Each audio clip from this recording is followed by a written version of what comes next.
ఈరోజు గత 2 నెలలుగా వరంగల్ టౌన్లో అంటే వరంగల్ కాజీపేట హన్మకొండ ఏరియాలో సిపి సార్ ఉత్తర్వుల మేరకు రాత్రిపూట 10 తర్వాత ఎవరైతే వెహికల్స్ మీద ఈ సౌండ్ పొల్యూషన్ వెహికల్ తిరుగుకుంటూ బుల్లెట్ల మీద విపరీత సౌండ్ చేసుకుంటా పడుకున్న మనుషుల్ని హాస్పిటల్ దగ్గర ఉన్న పేషెంట్లు కూడా ఇబ్బంది కలిగే విధంగా అదేవిధంగా పక్క ఆటోలో పోతే ఒకేసారి దాన్ని బుల్లెట్ సౌండ్ రేజ్ చేయడంతో ఇబ్బందికరంగా ఉండి దీని మీద ఒక ప్రత్యేక దృష్టి పెట్టి వీటిని చేయడం జరిగింది.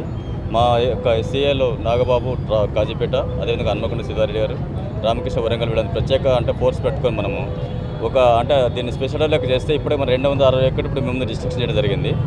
ఈ బుల్లెట్లో మనం ఏంటంటే బుల్లెట్ సీజ్ చేసిన దానికి ఉన్నటువంటి తీపిచ్చేసి దానికి ఫైన్ కూడా ఇంపోజ్ చేయడం జరుగుతుంది.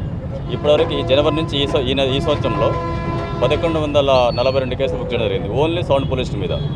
ఈ 2 నెలల కాలంలో 261.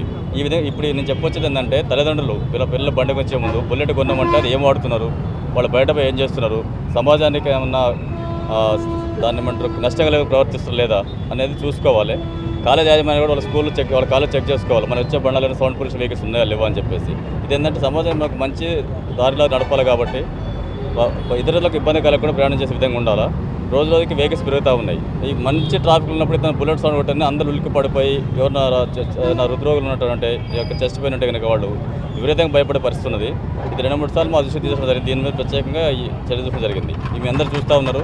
మీ ద్వారా తెలియజేసిందంటే ఏ యొక్క తల్లిదండ్రులు తమ పిల్లలు బయటకు వెళ్ళడానికి ఏం చేస్తున్నారు, వాళ్ళు బుల్లెట్ పడితే ఎలా వాడుతున్నారు, వాళ్ళు రెగ్యులర్ వెహికల్స్ వాడుతున్నారా, వాళ్ళు ఏమైనా మోడిఫైడ్ సైలెన్సర్ బండ్లు వాడుతున్నారని చెక్ చేసుకొని ఉంటే ఇమ్మీడియట్ తీపించుకొని మనకి సహకరించాలని కోరుతా ఉన్నాం.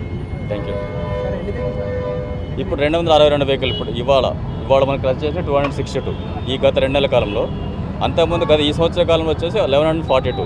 అదే 10,50,000 ఫైన్ ఇంపోజ్ చేయడం జరిగింది. చిన్న అమౌంట్ ఏం కాదు, ఇది పెద్ద అమౌంట్. ఒకటి ఇటు 2,000 నష్టపోతుంది వెహికల్, అటు ఇది సైలెన్స్ ఇది కొంటాడు, ఇది నష్టపోతే మరి కొత్త సైలెన్స్ చేసుకుంటేనే మనం బండి ఇస్తాం. ఏ సెకండ్లో మన మెకానిక్ కూడా ఛార్జ్ ఉంటే దీంతో పాటు ఫైన్ కూడా ఇంపోజ్ చేస్తాం. ఒక్కసారి ఇంకా సౌండ్ పొల్యూషన్ అయితే 1000 రూపాయలు ఫైన్. అంటే ఈ విధంగా మూడు తీరు నష్టపోతాడు. కాబట్టి దయచేసి అర్థం చేసుకోవాలా, పబ్లిక్ నష్టపరచొద్దు, మీరు నష్టపోవద్దు, మీరు ఆర్థికంగా నష్టపోతారు, అదే పబ్లిక్ కూడా ఇబ్బంది గురి చేస్తారు. కాబట్టి పబ్లిక్ ఆరోగ్యం దృష్టి, ప్రజారోగ్యం భద్రత, తర్వాత సౌండ్ మెయింటైన్ చేయడం కోసం ఇది చేయడం జరుగుతుంది. కాబట్టి అందరూ సహకరించి కోరుతాం. ఓకేనా? అదేవిధంగా మెకానిక్లు ఎవరైతే ఉన్నారో మా దృష్టికి చట్టపరమైన క్రిమినల్ చర్య తీసుకుంటే ఎటువంటి వదిలిపోయే ప్రసక్తి లేదు. ఆల్రెడీ అబ్జర్వేషన్ పెట్టినాం. ఎవరైనా కనుక ఎటువంటి వెహికల్ కనుక స్పీడ్ చేస్తున్నారు అనే విధంగా తెలిస్తే మాత్రం అతని షాప్ సీజ్ చేయడం జరుగుతుంది. అతని మీద చట్టపరమైన చర్య తీసుకుంటాం. అతని షాప్ కంప్లీట్గా క్లోజ్ చేయడానికి కూడా వెనకడే పరిస్థితి లేదు. అతని మీద అంటే మినిమం 2 years ఇంప్రూవ్మెంట్ ఉంది. అతను జైలు పోయే పరిస్థితి కూడా ఉంది. కాబట్టి అందరూ మెకానిక్ దయచేసి అర్థం చేసుకోండి. మీ కాడ ఇలాంటి వెహికల్స్ వస్తే ఇమ్మీడియట్ పోలీస్కి ఇన్ఫార్మ్ చేయండి. ఇట్లా అడుగుతున్నారు సార్ పెట్టమని చెప్తున్నారని చెప్పేసి. ఎందుకంటే పెట్టకండి పబ్లిక్ అంతే. శబ్ద కాలుష్యం చాలా దారుణమైన పరిస్థితులు ఉన్నాం మనం ఇప్పుడు. మీరు చూస్తూ ఉన్నారు, వాయు కాలుష్యం పెరిగితే శబ్ద కాలుష్యం పెరిగిన టౌన్లో.